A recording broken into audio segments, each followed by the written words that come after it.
Hey guys, how are y'all today? I hope everybody's doing well. It's good to be back in Tennessee, if only briefly. And Kathy Ann, you have 88 degrees. You have beat Tennessee today. We are only 81, which is really kind of nice. I was cracking up. My in laws were way warmer than we were yesterday here. So it's nice out there in New York as well, Francis. Good deal. Hey, Bridget, good to see you again. Um, Everybody pop in, say hi, tell me if you can hear me, make sure that everything's going okay here. It's good to see everybody rolling in. Sorry for the last 2 weeks, and sorry today is going to be a quickie, just simply because I am just getting back into things. Got home last night from taking care of my dad for a week and trying to get back in the swing of things, and got a ton of stuff on my list of things to get done before I leave for a graduation event this weekend. So good to see you, Helen. Good to see you, Sandra. Hey, Sandra, I'm loving what you're playing with the new decorative fills and motifs. Those have been really cool to see. I've been pretty busy and haven't been actually commenting on any Facebook posts, but you've been really doing some cool stuff with those. It's 84 in Sugar. Where is Sugar? Sugar. I have no clue as to where that is. Good to see you guys. So glad everybody's rolling in, saying hi. That means you all can hear me. There was only one question that has come in since I have been out and about and doing other things. And it's 87 there in central Iowa. Wow, you guys are really beating Tennessee, and I'm not complaining about it. I'm very happy with the 81 degrees we have here today. Instead of, it's not too hot, it's not too cold. What was that Miss Congeniality? What's your perfect day? We're kind of in there. Sugar Springs, gotcha. I see, Cindy. The only question that rolled in was how to set up a design for the jumbo frame. So I'm going to show you that in P Design 11, and then if there are questions, we'll go over some of those. And I mean, it depends on what you all have for me today. I'm going to try to make this a brief one, just simply because, as I said, I'm trying to get some stuff done today, trying to get back into the swing of things. It's a 3 day week for me. So lots to do in 3 days before I head out the trails again. So let's go to P Design 11 here, and let's talk about the jumbo frame. So the jumbo frame is a 14 by 14 inch hoop for the multi-needle machine, okay? And it is super simple to split a design for that frame. We've talked about multi-position, about custom hoops before, and I know I've shown this one, but who knows what episode that was in. All you have to do to set up for the jumbo frame, which is a 14 by 14, and it is specific to a 10 needle machine, okay? A Brother 10 needle. You choose the jumbo frame 14 by 14, and that is all there is to it, gang. Once you've done that, you can import your design. You can design anything that you want. Let's see if I can find something that's huge. I don't know that I have anything that's huge. So why don't we just draw a shape?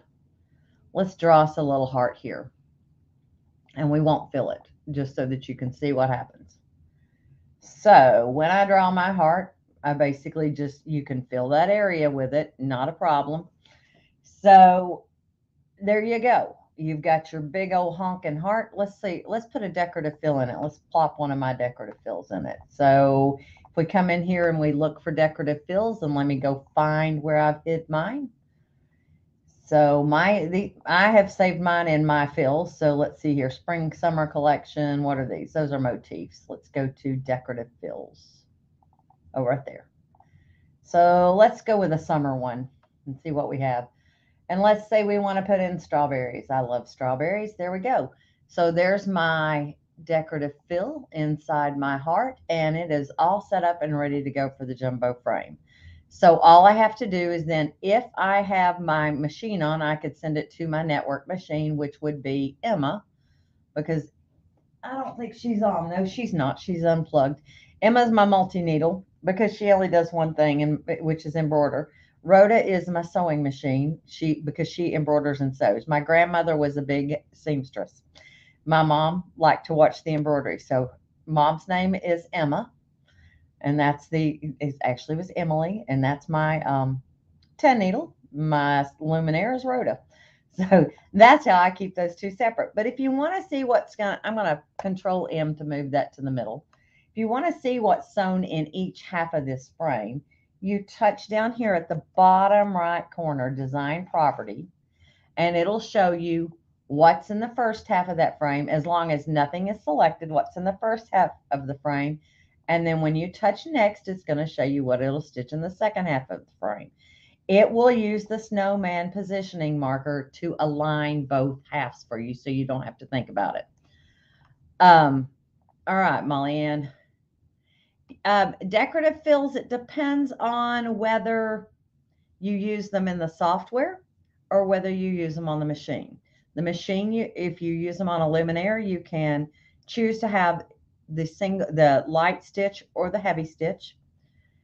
In the software, they automatically default to a triple. So they're going to do what they're going to do in the software. We don't have control over that.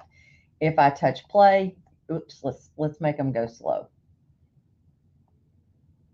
Let's slow that down a little bit. So it's going to go over more than once, but to travel, they have to do that anyway, but it's not going to do a single. The software does its own little thing. We don't have a choice about that. But what you can do with decorative fills that I found in the software that I didn't realize was there early on is one thing that you need to know. And we did talk about this. Let's see here. Let me switch to the select tool. Let's say we want to put that decorative fill around something else. So let me come in. Let's change to a different hoop because I don't want to do the big honking hoop. Let's go over here and pick an 8x8. So let's say I bring in a design. Pick a design in a design. And let's say I want to do a background fill around it. I tell it where I want the background fill to go and then touch next. So this little minimize the feed will has it travel around the outside edge of your design. And you can choose how far away from your design that you want that to travel. If you don't want the travel line around it, if you take off minimize feed and update it, you'll notice that it doesn't have that any longer. And what's that's doing is now you're going to have tie-offs and trims there, but it will not stitch that outer boundary. I personally like to have the minimize feed on because it travels around it very nicely.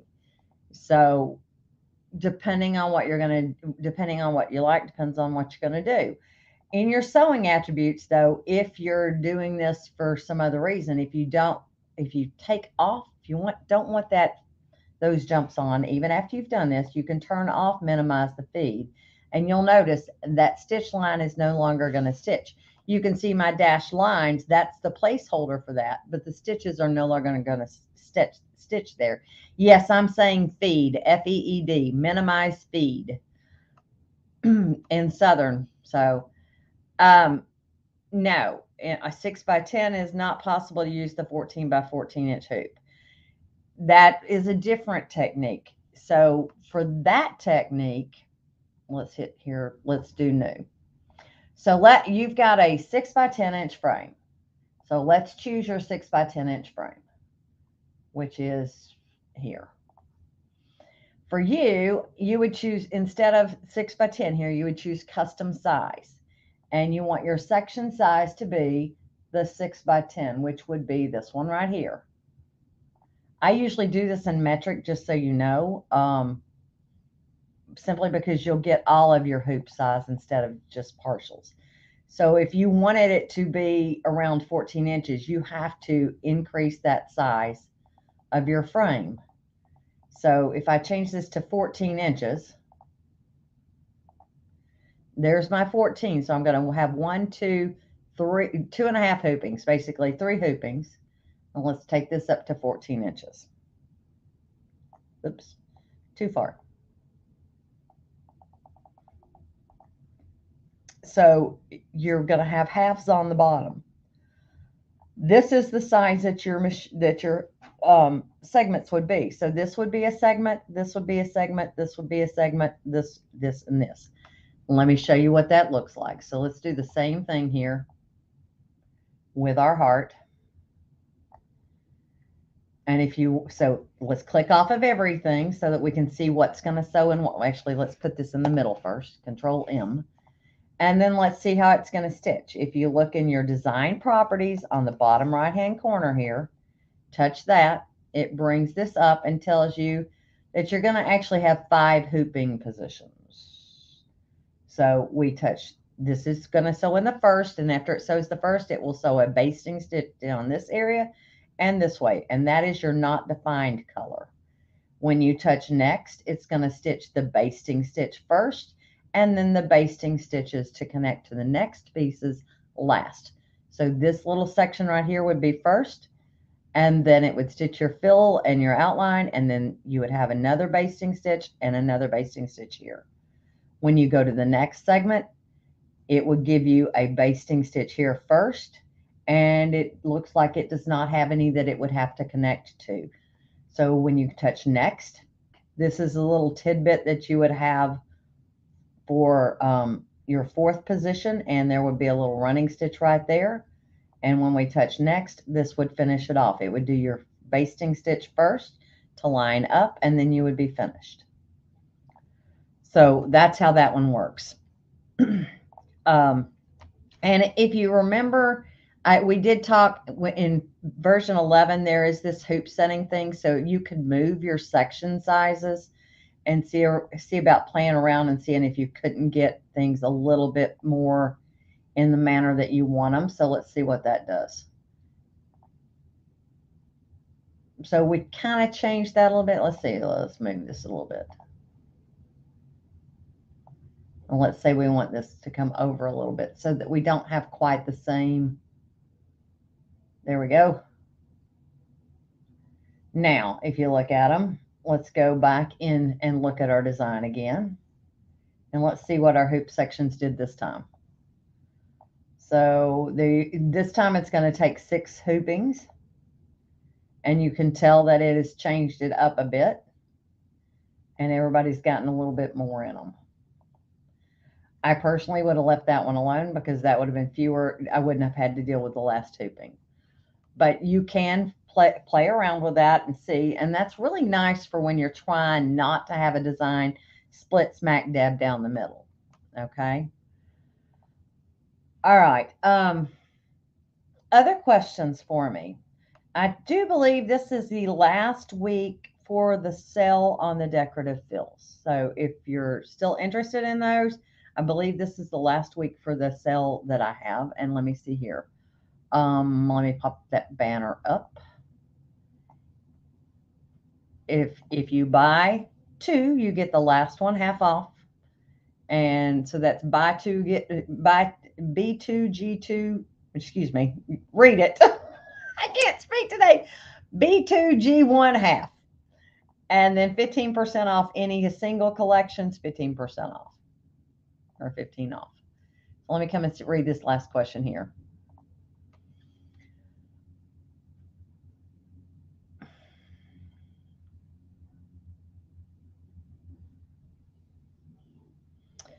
So, Marcia, if you save as a multi-needle, it's really not,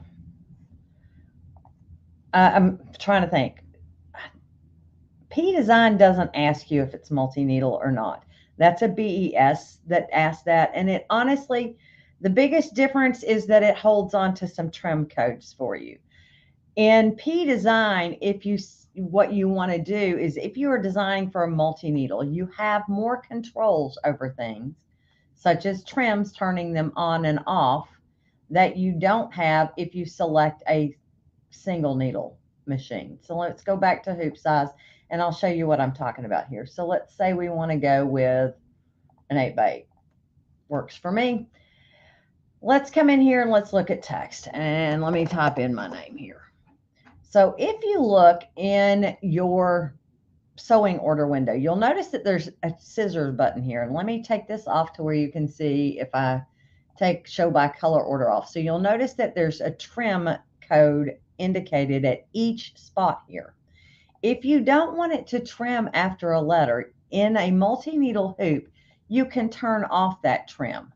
You cannot do that for a single needle hoop. So if I come over to the single needle machine and pick the same size hoop, doesn't matter. You'll notice that trim codes are not there because the trim code is on the machine for single needles. So on a single needle machine, if your jump stitch is 5 millimeters, I believe it is, or greater, then it's automatically going to trim. It may be 10, but I think it's 5. My brain is not quite on that space right now. Let me think. I have to go look. But it automatically trims at that. That is the now you can change that length. So if you don't want it to trim at 5 millimeters, you could change your length of stitch on the length of jump on your machine up to 10, and then it will not trim during that space. But if they are 5 millimeters or greater, usually they're going to trim. That's the default settings. On a multi-needle, since it's going to go to the next color, it will automatically, it sets it up in P Design to automatically trim. You do have the power though to turn that trim off. So if you got to think of it this way, if you are doing production, every time the machine has to stop and trim, it has to tie off and then tie back on. So it basically ties off, trims, moves, ties off, and then starts up again. So it takes it about 3 to 5 seconds each time it does that. And so it's a slower production model. Now, having said that, then if you're going to go back and manually trim, you have that manual trim time that you're going to have to do, and you may not have the tie-offs that you need. So some people, if it's a really small jump, a lot of people don't even bother trimming it. They just leave it there. So it's really a personal preference as what you would prefer to do. It's not anything that you have to do or don't have to do, but the machine itself, on a single needle machine, it automatically is set to trim at a default setting, unless you have a machine that doesn't trim between colors or trim between segments. And there are still some of those out there that don't have the automatic trimmers on them. They trim at the end of the color, but they don't trim in the middle of segments. Let's see here. Programming stops, Donna, is what it is if for a brother in our software, all you have to do is tell it change the color. But now I can't for a multi-needle, I cannot program the hand. If I want it to stop on a multi-needle, I can actually say applique material or applique position or applique. That's automatically going to put a hand on it. So if I color code it with one of the applique colors, let's see here. Let's say I want it to stop. I want the machine to stop at the eye. I could change that color to applique material. It's not going to cut it. It's not going to do that, but it's going to stop the machine because that's a color that the machine knows that it should not go any further. Now that's on the newer multi-needle machines. That's not on the older varieties. So if you have a 680, a 650, I think a 1050 and a 1055, all of those should read that hand stop, that color coding as a stop, because it should recognize it as applique material. The earlier machines did not recognize that. You had to program that stop in automatically yourself. So I would say that would be an easy one. And Cindy, usually what I do, if I'm doing multi-hoopings, what I will do is I will stitch in water-soluble adhesive stabilizer, okay? And so after the first one, I trim up close to the area, but not all the way. I leave some overhang because I don't want the suck in happening. And then I will stitch the placement stitch, the basting stitch onto the stabilizer and line up my basting stitch. So I stitch that basting stitch onto the stabilizer, and then the piece that's already been stitched, I lay that down on top of it. And then I'll fast forward my machine to make sure that it's dropping in the appropriate needle positions. Then I'll float whatever stabilizer I want to stay with it underneath the machine, underneath the hoop, between the bed of the machine and the hoop. That's how I do it. There's not a lot of times that I do that. I'll be honest. It's more trouble than it's worth to me. Um, y there's nothing I need that's that big that I'm personally gonna do. Um, and I've got a 10 needle machine, so I can go to a 14 by 14 and be perfectly content.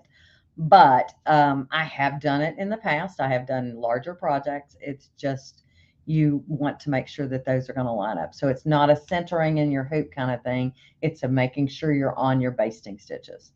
So making sure those basting stitches line up. Other questions? Yes, no, maybe? Nope. All right, gang. Let me think. What else was I going to tell you? I don't know. Send me in questions for next week so that because once again I'll be coming back flying in hot. This is a very busy month for me. June is a very busy month, so I will sit here and tell you already the last week of June. I will. Let me see, what week is that? Let me look at my calendar.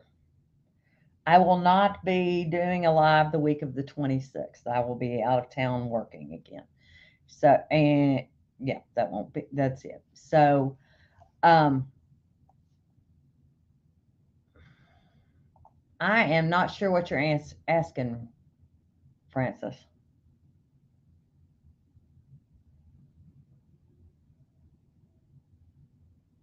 That question, you're going to have to explain that one a little bit better. I'm not real sure what you're asking on that. If to return a stitch. Yeah, I do love that little centering ruler. It is really nice. That is a nice little tool, and it's very inexpensive. I think I have about 10 of them. I go, that is a really nice little tool. Flexible, fits in your hoop. You can go wherever you want to with it. It's a nice little tool. If you're making a stem, you go up and then back down. Okay. Well, yeah, there is an easy way to make it do that. Let's look here. There's not a button that you can just hit, but there is a way that you can make it happen. Okay, so let me select my letter. So let's come in here and let's draw us a stem here. All right, and let's make it a running stitch. So this is a single run. You can have it run twice, or you can have it run once. So, or you can have it run 3 times, or you can make it a triple stitch, or you can have it run 5 times. It's up to you.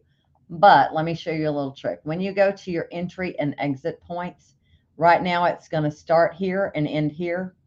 If I want it to start here and end back here, simply take that end point and drag it back and watch what happens.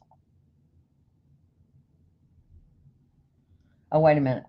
I had it run 3 times. Let's change that back to 1. There we go. So that goes down and brings it back up.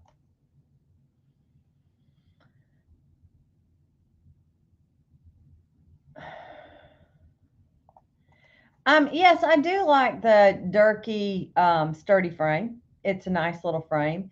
Make sure you get the 14 by 14, not the 12 by 14, because they're different. It is not set up the same manner. But you do use sticky with that one. They also have, hold on. There's another frame that they have. Let me see if I can find it. Hang tight a sec. Hold on.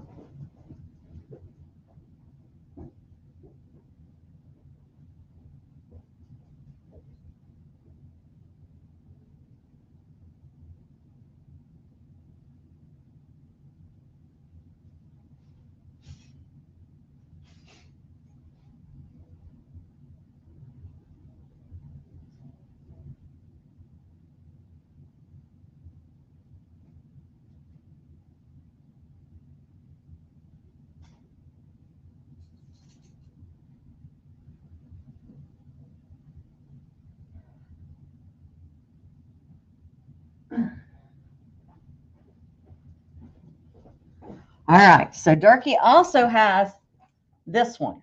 Oh, let me turn off the note. It's a quilt slash border frame, okay? And these little clips pop on and off with a tool. Of course, if you can use your thumb if you want to, and press, and you clip things in. So this one's a pretty easy one to use as well. And I do like this guy. It holds it really nice. One thing I will tell you is do not make it super tight. So when you're hooping, watch the video that I did on using these for Durkee. Make sure that you hold your fingers right along here and when you're pressing down so that you don't get it tight as a drum. You want it to have a little bit of give up here towards the top, and you'll use your spacer on your machine to use that one. So let's see here. 5100 have a basting stitch. Ooh, I think so. Yep, there you go. Somebody answered it. So on your editing screen, so if you touch embroidery, once you touch them to go to the embroidery screen, I think it's layout maybe on that screen. I don't have that machine, but hold on just a second. We can find the manual. Support.brother.com. And let's see here. Let me show you how to find things here, gang. Support.brother.com. And let's see here. Let's product search and let's do 5100 search. Come on. VM 5100. And let's see here, manual. Let's download this real quick and we'll go do a find on it. Control F for find, and let's do basting. Oh, fiddly day, I don't want that. Huh. Evidently it may not. Let's see. Embroidery.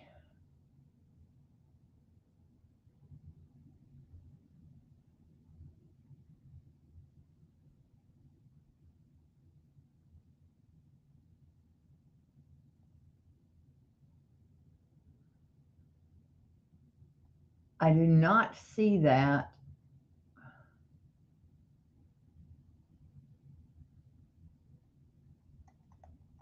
And it does not show it. Let me just download this. It's easier if I download this instead of signing into whatever. Why didn't you download?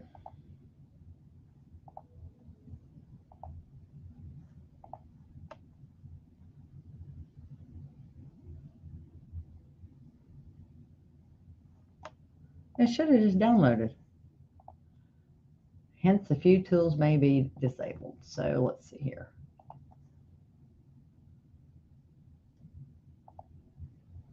I would like for you to download. Why is this not downloading for me today, guys? I have no idea.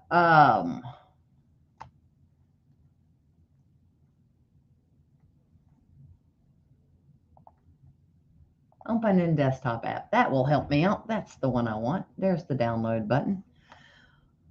All right, let's see now if we can find. Control F.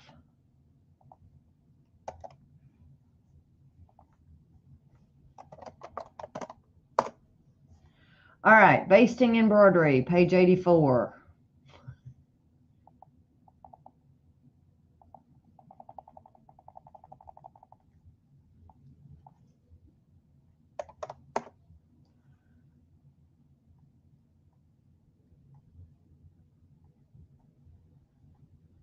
That's sewing.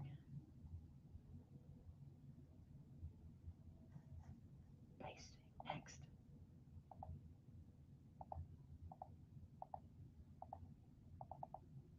I'm looking for it. I'll find it in a second.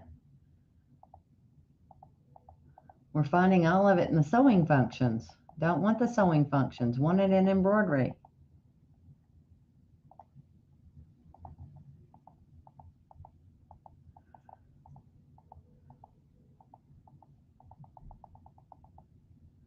Here we go. Okay, so let's zoom in and show you the little icon. So if you look,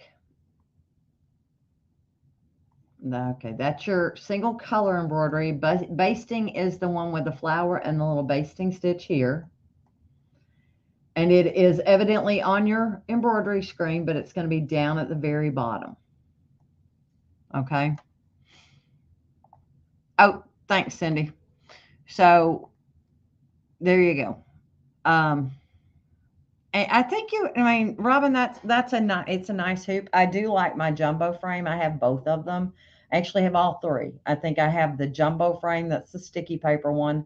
I have the jumbo frame, that's the quilt border frames, and then I have the brother jumbo frame. All three of them have a purpose and a reason, but they all work great. So, all right, guys. Any other questions for today? If not, I am going to say ta-ta for the day. Reminder, once again, decorative fills this is the last week of the sale for those. So if you want to get in on the sale price, be sure and take advantage of that this week. If you're in the Education Connection group, there is a better coupon code there from when Heather and I introduced them. So if you look in there, if you join that group, you will may have a little bit better of a coupon code. You never know. Um, that's one of the benefits of joining a group, besides the fact that we answer questions about your machines when we see them. And Sandra has put some really cool stuff in there. Let me see if I can find one of Sandra's here while we're sitting here thinking about it. Hold on. Um, do, do, do, do, do. Let me find that group. Well, fiddle-dee-dee. Hold on. Here we go. The Education Connection. And here's Sandra's. These are pretty cool. So she took the strawberries and she filled them in. So if you watched when I introduced them here, um, you'll see that we talked about how you could do what Sandra has done in here. We did, she gave me the technique that she had been using to fill the decorative fills in.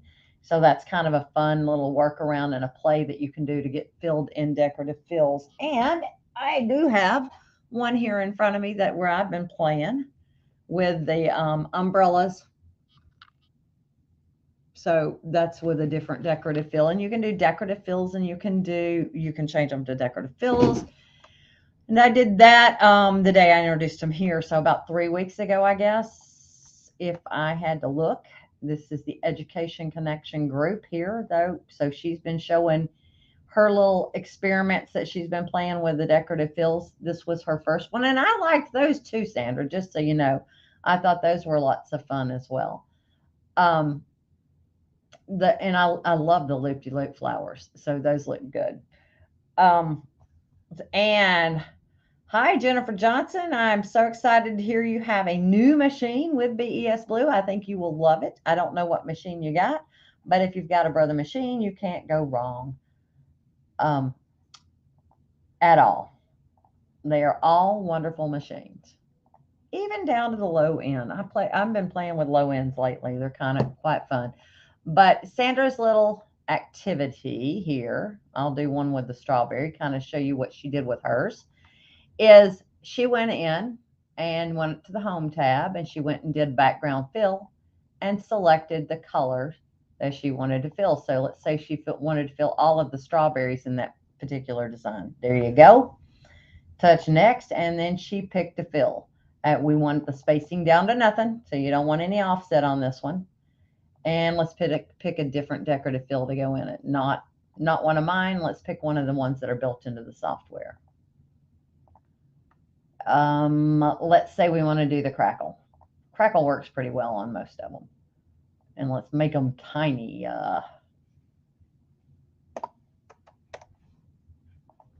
Well, you can tell I am used to working in metric. So there's your red. They're done.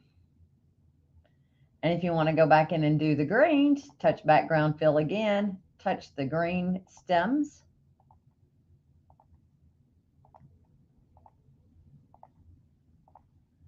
touch next. Once again, change it back to a different decorative fill. I'm going to do the crackle again. I like the crackle. 0.39 is as small as I can make that. Update the preview. Click OK and change those colors to green.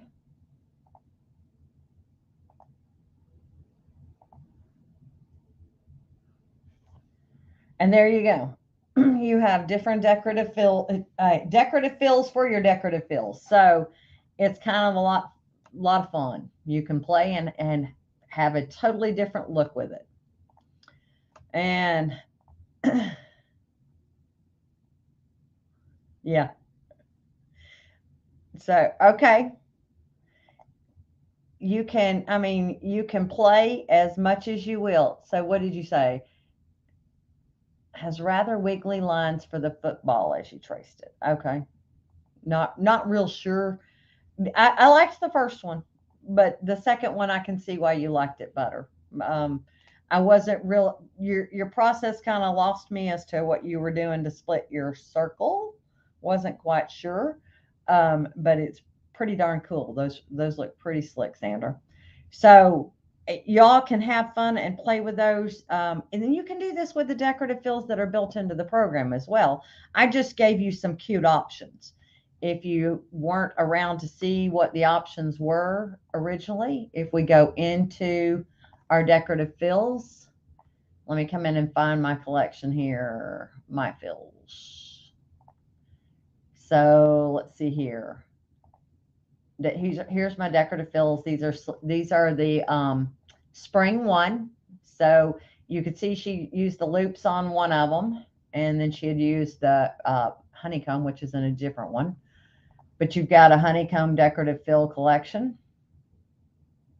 So I could change that to honeycombs instead. That's kind of cool. So even after I've done the strawberry, I could come in and do something different and just kind of rearrange that. Put this decorative fill on the outside, minimize feed. Let's see here. You can come in the next set were the spring 2. And carrots may be my favorite in this one. I liked the carrots. I thought they were pretty cool. Let me get rid of these strawberries because they're messing with my mind here.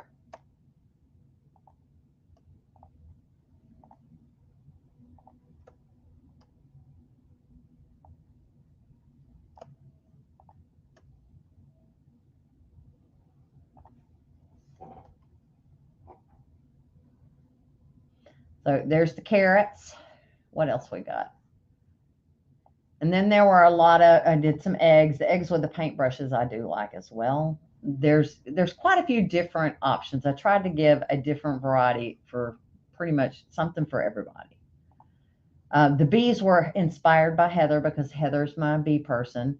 And we've got sunglasses and you've got fish and you've got all kinds of stuff in there as well. So there's lots of fun things that you can do to play with those. And if you just want a pair of sunglasses, you can get just a pair of sunglasses basically. So if you make this to where it's about 6 or 7 inches. Oh, we do want to maintain aspect ratio.